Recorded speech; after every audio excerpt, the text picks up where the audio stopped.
Hello everybody, Scotty Bacon here with another episode of Me Up Scotty. Brief life lessons that actually help strengthen and encourage you or somebody you know. All based on Colossians 3:2, setting your mind on things above, not on earthly things, okay? So today's subject is actually about hope. It's a Father's Day message because it is Father's Day. But I wanted to reach out to other fathers that have actually lost children. And it includes mothers too. On Mother's Day, this happens. I'm going to talk about a quandary, and that is how to celebrate these days when you've lost children. So we're kind of like a small group or a club it's really difficult because it can be difficult because everybody around you wants to celebrate and have fun. And you don't want to rain on their parade by saying, oh, I lost my child, so, I can't really have fun with that. It's a tough quandary, needless to say. So I'm going to explain a little bit about my testimony and how I found hope, and now I share hope with other people, and how you can too. All right. So I'm going to give you a little dose of hope today, and I want you to stand. This message is going to be a little bit longer than the others, but I'm going to share a testimony. But I want you to stay on till the end, because at the end I'm going to share some tools and tips that can really help you, okay, or someone you know. Very, very important. So please stay with me, and remember always to like, share, and subscribe. The reason why. And then hit the alarm button too there, the bell, because I keep publishing these things and I have lots more to publish, and you want to get notified. And even if they're not for you, they can be for somebody you know. My job is to actually just share them and get them out. They're not for me, they're for you. So just remember that. All this is for you or somebody you know. So the reason why I want to bring today's topic up is for years and years and years, I struggled with Father's Day. It was one of the hardest days ever, just like Christmas. That's tough too. And if you've lost a child, the birthday and the day that they went home, all very difficult days. And now I'm years on the other side of that, okay? But for a while, I really struggled, really for the first 10 years after my son died. But I'm going to give a brief testimony, because what ended up happening is, so the way it happened is my son at 1 year old ended up having to have 2 liver transplants while I was stationed in the Army. And the complications after that were quite challenging. He lived another 1.5 years, and he ended up dying in my arms in the hospital at 2.5. My life was devastated. The bottom just pulled out. I was just at the lowest low. And then the Army, in their infinite wisdom, decided to send me, hey, this is a great time to send me on a hardship tour to Korea without your family for a year. Not smart at all. But it ended up being a really good thing, even though I couldn't see it at the time. Now, I was angry at God and didn't even know it, because I was praying all this time to change places with my son. He had his whole life presumably ahead of him. And here I was, right? And I couldn't even change places with him. So I was angry at God. Well, I ended up going to Korea. And one of the times that really changed my life, I was at the all-time low, sitting on a swing set on the north side of Yongsan Army Air Base. And nobody else around at all, the school. It was not a school day. Nobody was around at all. And I was sitting on this swing and just talking with the Lord, saying, I have no idea why I'm even here. What could you possibly even do with me? And why didn't you answer my prayers? How come I'm here? What am I supposed to do? And the thought occurred to me, I wasn't really walking with, I knew who Jesus was, but I really wasn't walking with him in my life, right? Or my first wife at the time either. We really weren't. Our son was the center of our life, and now that he was gone, there was nothing to hold anything together. But I remember hearing in my mind that God, in his infinite wisdom and his love for us, gave up his one and only son to save us. So I realized at that moment, I'm sitting here going, wow, I'm feeling sorry for myself. I didn't have a choice with my son. We tried everything, but he still died. But God had a choice, and his choice was that he loved us so much that he gave us his son, his one and only son. So who am I to complain or to hold it against him that I lost my son, right? That was the beginning. The next thing that happened is I heard this voice that said, get up and go across the street. It was so real to me. I looked around, I'm like, there's nobody here. Who is that? And I thought, I'm losing my mind. And I heard it again, clear as day, get up and go across the street. So I did. I walked across the street, and here was this building I hadn't seen before named Youth Services. And I walked in there, and I asked the gentleman that greeted me, I said, what in the world do you guys do here? I've never even seen this building. He said, well, You know that as soldiers, you guys and the civilians that are over here too have really strange hours sometimes. And the kids get home from school, and what our job is to keep them safe and provide an environment for them to play and learn and have fun with each other, just playing, being kids. And then he put his arm over my shoulder and said, by the way, we need volunteers. And what he didn't know my story at all. He didn't know is that I missed being a daddy. I was a daddy until a little more than a year before that. All of a sudden, whoosh, that was snatched away from me. So it was very important for me. So what I ended up doing then over that next year was volunteering, taking the kids roller skating, and I became a soccer coach. And now I had 15, 8, and 9-year-olds. And guess what? Kids won't let you be sad. They will not. They want to scrimmage. They want to have fun. Those kids were very instrumental in God saving my life. So I transitioned after that. What I ended up doing is I started having long conversations on walks with him. I walked a lot in Korea, especially in downtown Seoul. And I got to know who the God of my understanding was, who God really was to me, and Jesus and what he did for me. And so it started to turn my life around. It didn't happen overnight. It was a lot of work. There were a lot of days when I was just singing This Little Light of Mine on the way into work, going in to run at 4 o'clock in the morning and just wondering, what I was going to do. But it progressed through time, and I got stronger and stronger in my walk with the Lord. I started attending church and a Bible study and putting that part of my life together.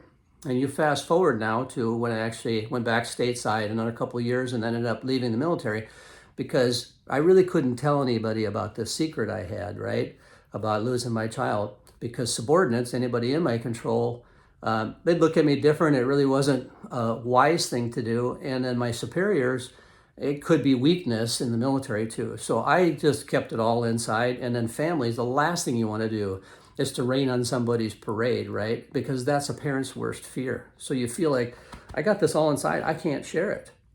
Well, when I became a civilian again, and I got connected with a church, a small group for singles over 30 at the time, I ended up meeting my wife there, and we started talking about it. Well, I finally had a safe group that I could share all my stories with, and that's when healing really began. Through that, and then through a 12-step program, through Al-Anon and stuff, I found ways to let this out. Well, what it ended up culminating in later on is a book, this hope book, called Hope, the Other Side of Grief. My wife and my current wife and I, she helped me put this together. We self-published this through Amazon years ago. It was published way back in 2012, and many people have benefited from it. So it's not a promotion for me. What it is, the story of a father who lost a son that teaches everybody on the tools that they can use to actually help find hope again in their own lives. And many, many have been helped by it. As a matter of fact, even my dad, after he had lost his daughter, my sister, his son, my younger brother, and then his grandson, my son, my dad, when he was walking mom home through hospice, this book was published, and he asked for it, and I gave it to him. I said, Dad, I have no idea if it's going to help you. You know my story, but you're welcome to read it. Well, he did, and then later on, I found out when he was in a retirement home for the last couple of years of his life, he was secretly loaning this out to people. He was just saying, look, are you grieving some kind of loss? Here, you can use my book. So when I found out how sneaky he was, I said, Dad, I'll give you as many as you want. Just give them to people, because people need to know how to deal with loss. Because here's what happens in our society. We don't know how to mourn. We don't know how to grieve. So people are stuck with this inside, and it's like toxic poison. It just stays here until we deal with it, right?